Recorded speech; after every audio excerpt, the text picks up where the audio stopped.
자, 오늘은 성령 강림 주일입니다. 그 오순절 다락방에 그 120명의 그 제자들을 비롯한 성도들이 모여서 기도할 때 그 성령께서 임하시죠. 성령이 임하신 그 이제 대표적인 현상으로 그 외국어로 방언을 말하는 그러한 현상이 벌어졌습니다. 이후로 이제 제자들이 성령의 능력을 덧입어서 복음을 강력하게 전파하게 되고 그때부터 교회 공식적인 그 초대 교회가 시작됐습니다. 그래서 성령 강림을 교회의 생일이라 이렇게 표현하기도 합니다. 자, 그 전까지는 어떠했습니까? 성령께서 어떻게 임하셨나요? 그 전까지는 특정한 장소, 성전, 지성소에 그 하나님의 임재가 있었죠. 1년에 한 번 대제사장만이 들어가는 정말 두렵고 떨림으로 들어가는 그러한 곳이었습니다. 그러니까 죄인은 하나님 앞에 설 수 없다, 하나님과 함께 할 수 없다라는 그 전제가 있는 것이죠. 그런데 이제 예수 그리스도의 죄 사함의 은혜로 말미암아서 이제는 우리가 의롭다함을 얻고 이제 성령이 내주하시는 역사, 이 성령 강림 사건이죠. 그 역사가 시작되게 됩니다. 오늘 말씀은 그 성령 강림이 오늘 우리에게 주는 의미를 구체적으로 말씀해 주고 있는데요. 우리가 차근차근 살펴보면서 그 은혜를 나누고자 합니다. 자, 사도 바울은 성령에 대해서 자세히 전하기 전에 먼저 7장에서 율법에 대해서, 그러니까 성령을 율법을 배경으로 해서 그 설명을 하고 있습니다. 율법에 대해 가질 수 있는 세 가지 태도가 있겠는데요. 그중 하나는 율법주의이죠. 율법주의. 율법주의자들은 율법 아래 매여 있다 이렇게 표현하고 있어요. 그들은 자신과 하나님의 관계가 율법에 순종하는 것에 좌우된다고 생각을 합니다. 그리고 율법을 실천함을 통해서 의롭다함을 받고 성화되려고 노력을 합니다. 어찌 보면 좋아 보이죠. 하지만 이 율법의 약점이 있죠. 율법은 우리를 구원할 능력이 없다라는 것. 도덕적인 안내자의 역할은 하지만 구원할 능력은 없다라는 것이죠. 자, 오늘날 대부분의 사람들은 아마 이 율법주의의 범주에 속한다라고 여겨집니다. 왜냐하면 뭔가 내가 행한 의, 소위 자기의, 내가 이만큼 법을 지켰어, 나는 그래도 이 정도로 도덕적으로 윤리적으로 행하는 사람이야 라고 하는 것을 통해서 나는 그래도 뭔가 그러한 자기의에 근거해서 의롭다함을 역임을 받으려고 하고, 또 더 나아가서는 종교적으로는 그것을 통해서 구원을 받겠거니 라고 생각을 한다는 말입니다. 그런 면에서 율법주의적인 태도를 가진 사람들이 대부분이 아니겠는가, 그렇게 생각해 볼 수 있겠고요. 그래서 사도 바울은 7장 1절에서 6절의 내용 자세히 살펴보지는 않겠습니다만, 율법이 더 이상 우리를 주관하지 못한다라는 그러한 말씀을 전하고 있습니다.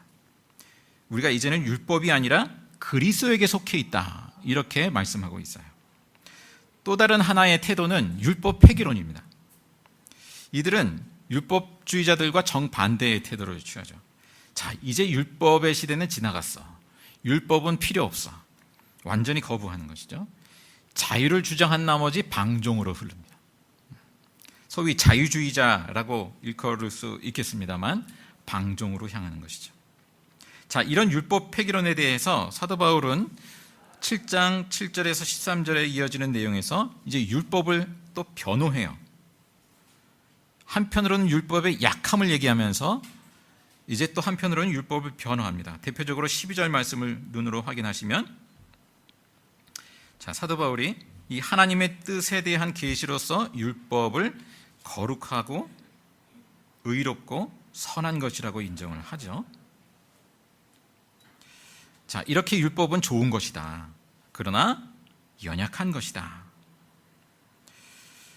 자, 율법은 본래 거룩한 것이지만 그렇다고 해서 우리를 거룩하게 만들 능력이 있는가? 율법 자체에 그것은 아니다 라는 것입니다. 자, 그러면 사도 바울이 말하는 것이 뭘까?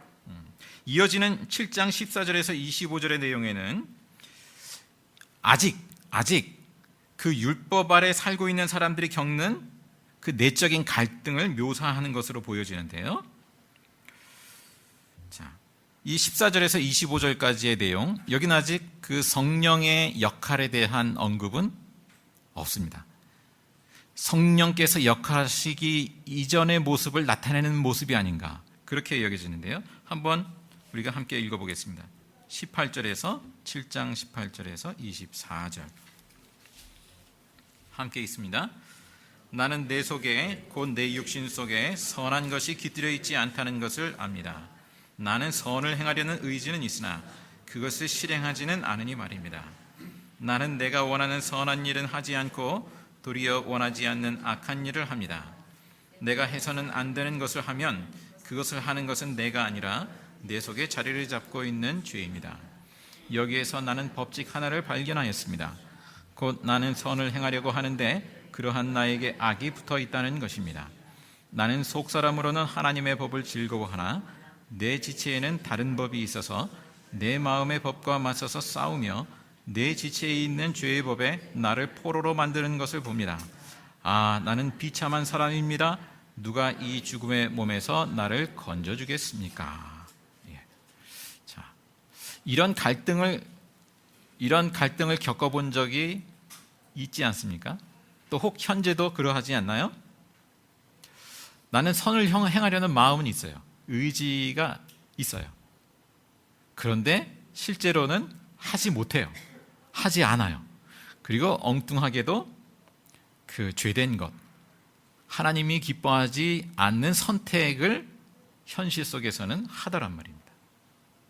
이런 내적인 갈등 속에서 살아가더라. 이 본문에 대해서 굉장히 해석이 다양합니다.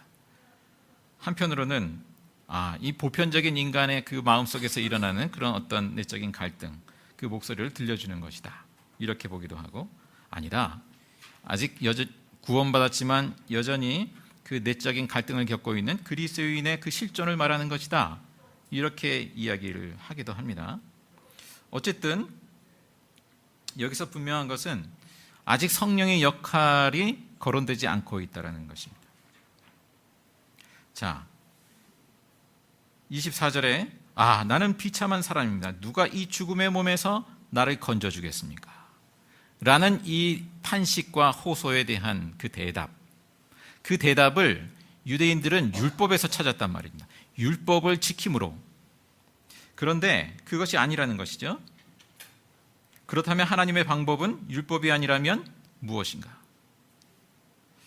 하나님은 성령을 주심으로 율법이 할 수 없는 일을 하셨다라고 말합니다. 자, 오늘 본문의 말씀은 율법이 아니라 성령의 법을 통해서 이루시는 일을 우리에게 자세히 설명하고 있는 것이죠. 먼저 이 우리 안에 거하시는 그 성령님께서는 그리스도 예수 안에 있는 사람들이 정죄를 받지 않고 생명을 누리게 한다라는 사실을 말씀해 주고 있습니다. 자, 1절을 보시면, 그러므로 그리스도 예수 안에 있는 사람들은 정죄를 받지 않습니다 했습니다. 자, 율법으로 말하면 정죄받지 않을 사람이 없어요. 사실상 모두가 죄인이기 때문에. 그런데 그리스도 예수 안에 있는 사람들은 정죄를 받지 않는다라고 말합니다. 어떻게 그런가? 2절 3절을 다시 한번 읽겠습니다. 시작. 그것은 그리스도 예수 안에서 생명을 누리게 하는 성령의 법이 당신을 죄와 죽음의 법에서 해방하여 주었기 때문입니다. 육신으로 말미암아 율법이 미약해져서 해낼 수 없었던 그 일을 하나님께서 해결하셨습니다. 곧 하나님께서는 자기의 아들을 죄된 육신을 지닌 모습으로 보내셔서 죄를 없애시려고 그 육신에다 죄의 선고를 내리셨습니다. 자, 여기서 성령의 법을 얘기하고요, 2절에 보시면 죄와 죽음의 법을 얘기합니다. 여기 죄와 죽음의 법은 율법을 말합니다. 놀랍게도 율법을 죄와 죽음의 법이라고 표현합니다. 왜냐하면 율법이 정죄하는 기능이 있죠. 죄를 드러나게 하는 기능이 있죠. 그래서 율법이 그 죄에 대해서 죽음이라는 선고를 내린다는 것입니다. 그래서 율법을 죄와 죽음의 법이라고 일컫고 있습니다. 그런데 성령의 법이 이제 율법에 대조되는 것으로서 성령의 법이라는 표현을 하고 있습니다. 성령의 법이 당신을 죄와 죽음의 법에서 해방하여 주었기 때문이다라는 것이죠. 율법으로 말하면 우리는 죄로 인해서 사망 선고를 받을 존재인데, 성령의 법이 그 율법에서 해방하여 주었다라는 것입니다. 자, 성령의 법은 무엇인가? 3절에 보시면 하반절에 하나님께서는 자기 아들을 죄된 육신을 지닌 모습으로 보내셔서 죄를 없애시려고 그 육신에다 죄의 선고를 내리셨습니다. 자, 정죄의 대상이 본래는 누구입니까? 나 자신인데, 우리 자신인데 예수님이 정죄의 대상이 되셨다라는 것이죠. 그리스도께서 우리 죄를 대신 그렇게 지심으로 하나님이 우리를 의롭다 하셨기 때문에 아무도 우리를 정죄할 수 없다라는 선언입니다. 8장 쭉 뒤로 가시면 33절에 가면 이렇게 다시 말하는 내용이 있죠. 33절에 보시면 하나님께서 택하신 사람들을 누가 감히 고발하겠습니까?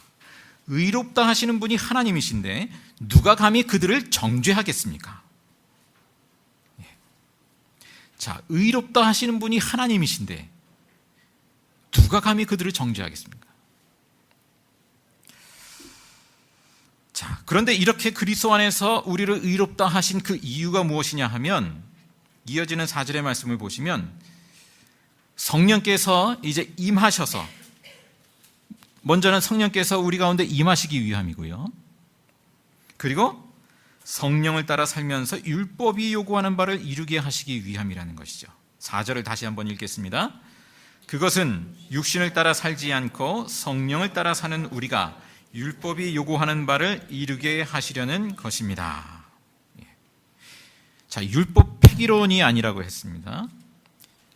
율법이 요구하는 바를 오히려 이루게 하시는 분이 성령님이시다라는 것입니다. 율법을 참되게 순종하게 하기 위함이다라는 것이죠. 자, 그 다음 5절 이하의 내용을 보시면 육신을 따라 사는 사람과 성령을 따라 사는 사람을 대조해서 말씀해주고 있습니다.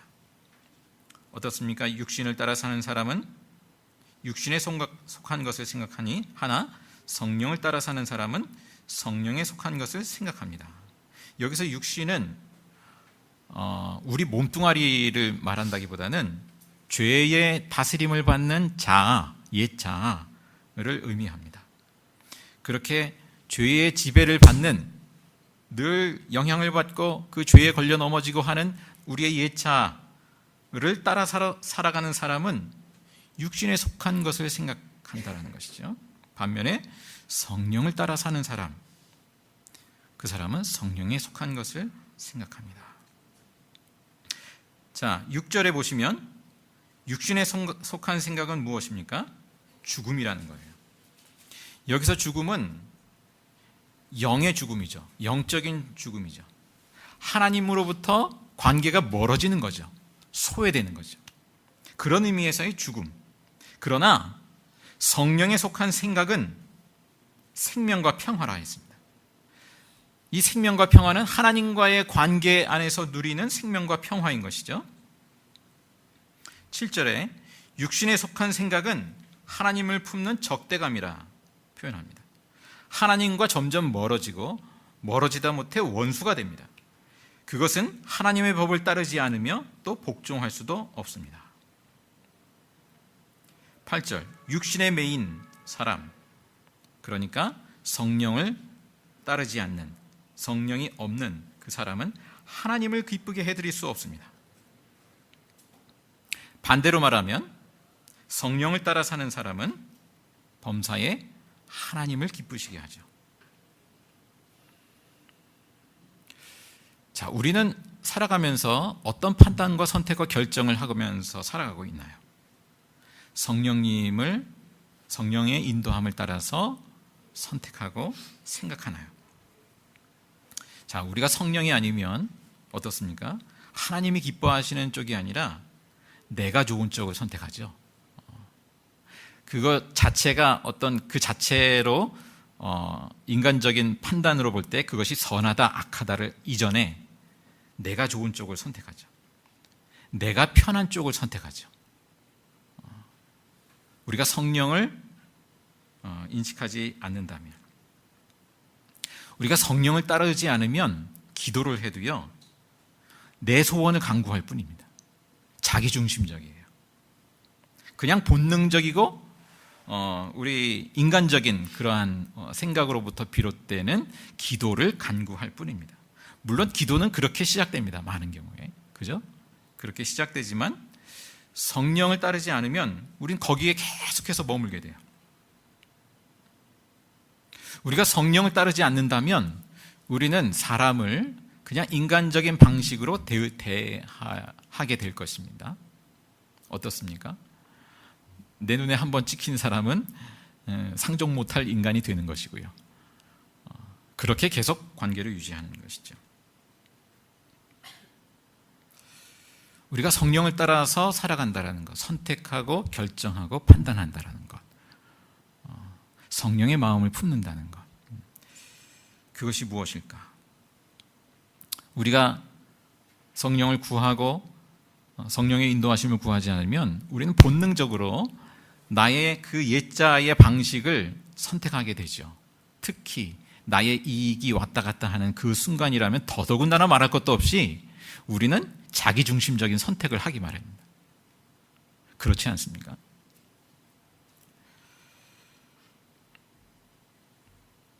그리스도인은 한마디로 말하면 성령을 따라 사는 사람이다. 9절을 함께 읽겠습니다. 그러나 하나님의 영이 여러분 안에 살아계시면 여러분은 육신 안에 있지 않고 성령 안에 있습니다. 누구든지 그리스도의 영이 없으면 그리스도의 사람이 아닙니다. 그리스도의 영, 성령은 그리스도의 영이죠. 그런 점에서 그리스도의 영이 없으면, 성령이 없으면 그리스도의 사람이 아니라고 말합니다. 자, 성령이 우리 안에 거하시면 그 결과는, 우리 존재의 변화는 무엇일까? 10절 이하에 보면 그 내용을 말씀하고 있는데요. 내용을 보시면 10절, 또한 그리스도께서 여러분 안에 살아계시면, 그러니까 성령으로 여러분 안에 살아계시면 여러분의 몸은 죄 때문에 죽은 것이지만, 다시 말하면 죽을 운명이지만 영은, 우리의 영이죠. 우리의 영은 의 때문에 생명을 얻습니다. 여기서 의는 누구의 의인가요? 그리스도의 의. 그리스도의 의 때문에 생명을 얻습니다. 몸은 죽고 영은 생명을 얻는다는 거예요. 그런데 여기서 몸도 죽음이 끝이 아닙니다. 그 다음 절을 가보십시오. 11절을 보시면, 예수를 죽은 사람들 가운데서 살리신 분의 영이 여러분 안에 살아계시면, 성령이 여러분 안에 살아계시면 그리스도를 죽은 사람들 가운데서 살리신 분께서 여러분 안에 계신 자기의 영으로 여러분의 죽을 몸도 살리실 것입니다. 자, 부활하신 예수님의 경우처럼 몸의 부활을 확증하여 주시는 분이 성령님이시라는 것입니다. 성령님은 그 앞에 뭐라고 표현되어 있습니까? 생명을 주는 영, 살리는 영. 2절인가요? 생명을 주는 영. 성령님은 우리의 영뿐 아니라 장차 궁극적으로 우리의 몸도 살리실 것이다. 예수님의 부활이 그 본보기인 것이죠. 자, 이렇게 성령께서 우리에게 생명을 주셨다면 우리는 결코 육신을 따라 살 수 없다. 11절까지 읽었습니다만 12절 이하에 이어지는 내용이 우리가 어디에 빚진 자인가? 우리가 육신의 빚진 자가 아니라 성령의 빚진 자라는 맥락에서 말씀해주고 있어요. 12절, 13절을 같이 읽겠습니다. 그러므로 형제자매 여러분, 우리는 빚을 지고 사는 사람들이지만 육신의 빚을 진 것이 아닙니다. 우리는 육신을 따라 살아야 할 존재가 아닙니다. 여러분이 육신을 따라 살면 죽을 것입니다. 그러나 여러분이 성령으로 몸의 행실을 죽이면 살 것입니다. 여기서도 죽는다, 산다 이렇게 표현하는데요. 영적인 그 영의 죽음을 말하는 것이죠. 하나님과의 관계 속에서 우리는 죽은 존재가 되는 것이죠.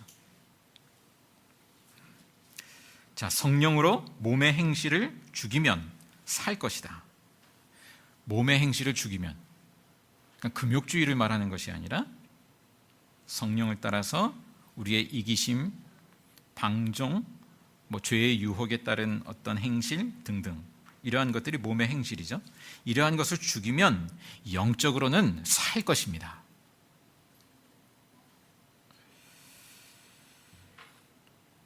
자, 이어서 14절부터 16절까지 함께 읽겠습니다. 하나님의 영으로 인도함을 받는 사람은 누구나 다 하나님의 자녀입니다. 여러분은 또다시 두려움에 빠뜨리는 종살이의 영을 받은 것이 아니라 자녀로 삼으시는 영을 받았습니다. 그래서 우리는 그 영으로 하나님을 아빠, 아버지라고 부릅니다. 성령을 일컬어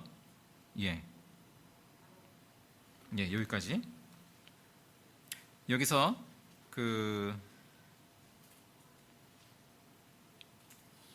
뭐라고 되어 있습니까?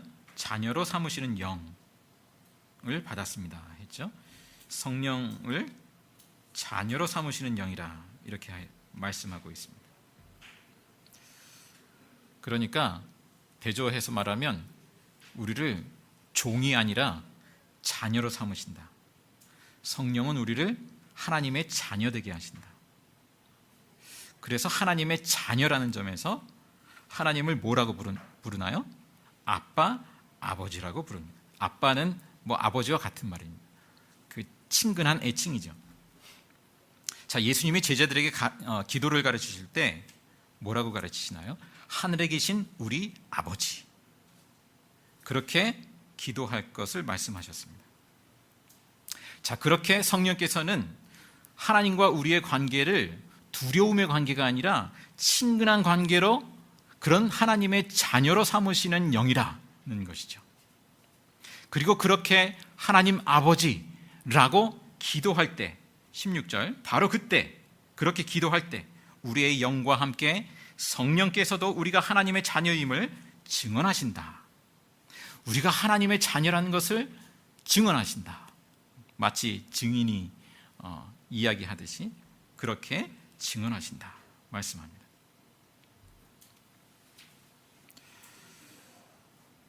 이어서 17절의 마지막으로 성령께서는 우리를 그 하나님 나라의 그 궁극적인 상속에 이르기까지 우리를 확증하시고 인도하시는 분임을 나타내 보여줍니다. 함께 읽겠습니다. 17절, 자녀이면 상속자이기도 합니다. 우리가 그리스도와 함께 영광을 받으려고 그와 함께 고난을 받으면 우리는 하나님이 정하신 상속자요 그리스도와 더불어 공동 상속자입니다. 자, 상속자라는 표현을 하고 있습니다. 자, 성령이 임한 사람은, 예수 그리스도를 주님으로 영접하고 성령이 임한 사람은 그 성령의 보증 가운데, 성령의 인도하심 가운데 결국에는 하나님 나라의 상속자가 된다, 이렇게 표현을 합니다. 지난주에 우리가 말씀을 나눈 것을 잠시 기억한다면, 자, 성령께서 보증하시는 그 미래는 영광이지만 현실에는 뭐가 있어요? 현재에는 고난이 있죠. 현재는 고난, 미래에는 그 영광의 소망이 있다. 그러나 그 고난의 현실 가운데 성령님이 함께 하신다는 사실을 오늘 말씀하고 있는 것이죠. 현실에는 고난이 있다는 거예요. 26절로 넘어가시면 이런 말씀을 하고 있죠. 26절, 이와 같이 성령께서도 우리의 약함을 도와주십니다. 우리는 어떻게 기도해야 할지도 알지 못하지만 성령께서 친히 이루다 말할 수 없는 탄식으로 우리를 대신하여 간구하여 주십니다. 자, 현실에 고난이 있어요. 어려움이 있어요. 우리는 부대끼는 삶의 현장 가운데 여전히 있어요. 미래의 영광의 소망이 있을지라도 그런 가운데 성령께서 우리와 함께 하시면서 우리를 위해서 우리의 약함을 도와주신다. 우리를 위해서 대신 간구하여 주신다라는 것이죠. 우린 때로 우리의 고난의 현실 가운데 내가 어떻게 기도해야 할지도 알지 못해요. 주님, 내가 무슨 기도를 해야 됩니까? 어떻게 기도해야 됩니까? 알지 못해요. 내 길을 알지 못해요. 그런 가운데서 성령께서 우리를 위해서 말할 수 없는 탄식으로 간구하여 주신다.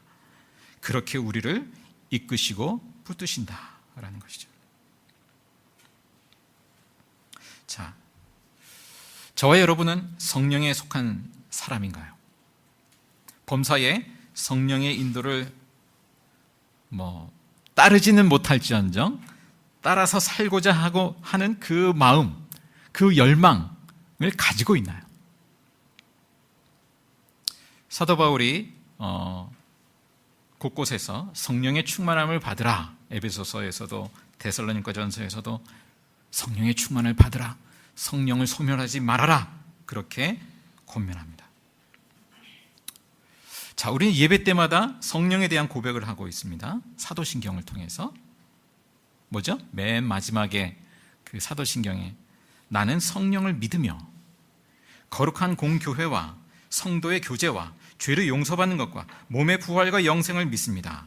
자, 오늘 말씀과 되게 겹칩니다. 성령께서 우리 가운데 임하심으로 우리를 거룩한 공교회로 세우시고요, 성령께서 성도의 교제를 이루게 하시고요, 성령께서 예수 그리스도의 그 대속의 죽음을 통한 죄 용서가 단지 2000년 전의 사건이 아니라 우리에게 이루어지게 하시고, 성령의 법이, 그리고 성령께서 장차 몸의 부활과 영생을 얻을 것을, 참여할 것을 확증하여 주신다라는 사실입니다. 우리가 그 사도신경에서 그 내용을 고백하고 있는 것이죠. 자, 성령을 따라서 살면 현실 가운데 고난과 어려움이 있을지라도 그 사람은 성령 안에서 생명을 누릴 것이다 말씀합니다. 범사에 성령을 구하고 성령의 인도하심을 따르고 성령께서 기뻐하신 일들을 우리가 참여할 수 있기를 간절히 바랍니다. 기도하겠습니다. 하나님 아버지, 성령 강림주의를 맞이하여서 저희 마음에 더욱 성령의 충만함을 다시 한번 갈망하며 간구합니다. 주님, 세상 무엇보다, 다른 어떤 것보다 더욱 성령의 인도하심을 구하는 그 믿음을 저희들에게 더하여 주시옵소서. 아버지 하나님, 예수 그리스도를 주님으로 영접한 모든 이들에게 성령께서 임하시고 다스려 주시고 인도하심을 저희들이 더욱 깨닫고 체험하게 하시고, 아버지 하나님, 성령의 능력을 또한 온전히 사용할 줄 알게 하여 주시옵소서. 감사드리며 예수 그리스도의 이름으로 기도드리옵나이다. 아멘.